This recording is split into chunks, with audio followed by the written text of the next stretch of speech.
আসসালামু আলাইকুম রহমতুল্লাহি ওয়া বারাকাতুহু ওয়াসসালাতু ওয়াসসালামু আলা রাসূলিহিল কারীম আম্মা বাদ। আজকে আমি যে বিষয়টি নিয়ে কথা বলবো সেটি হচ্ছে মানুষের আত্মা এবং তার শরীর দুটো ভিন্ন। আত্মাটা হচ্ছে সে আমি, আর আমার শরীরটা মহান আল্লাহ তাআলা আমাকে আমানত স্বরূপ দান করেছে। তো এই দেহটা, এই শরীরটার যদি আমি যত্ন না দিই তাহলে কি হবে? আল্লাহ পাকের এই আমানতের খেয়ানত হবে। আমরা তো আমি সবাই জানি যে আমাদের হাসরের ময়দানে বিচার কার্য দিবসে মহান আল্লাহ তাআলা আমাদের যখন বিচার কার্য পরিচালনা করবেন, তখন আমাদের আঙ্গুল, আমাদের চোখ, আমাদের কান, আমাদের নাক, আমাদের মুখ সব আমাদের কি কথা বলবে? বিরুদ্ধে কথা বলবে। কীরকম?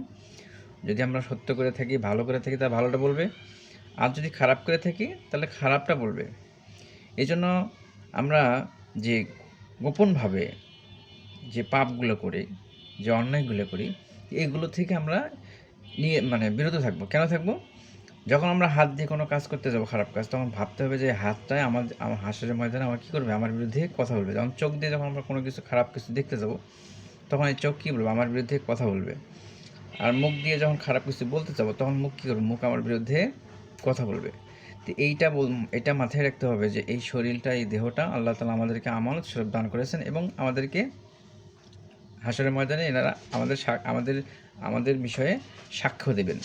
আমরা ভালোটা করলে ভালোটা সাক্ষ্য দেবেন, খারাপটা করলে খারাপটা সাক্ষ্য দেবেন। তাই আসুন আল্লাহ দেও এই শরীরটা, এই দেহটার যত্ন নেই, এবং এই হাতের পাপ, চোখের পাপ, মুখের জবানের পাপ, এই অন্তরের পাপ, এগুলো সব থেকে আমরা কি বিরত থাকি।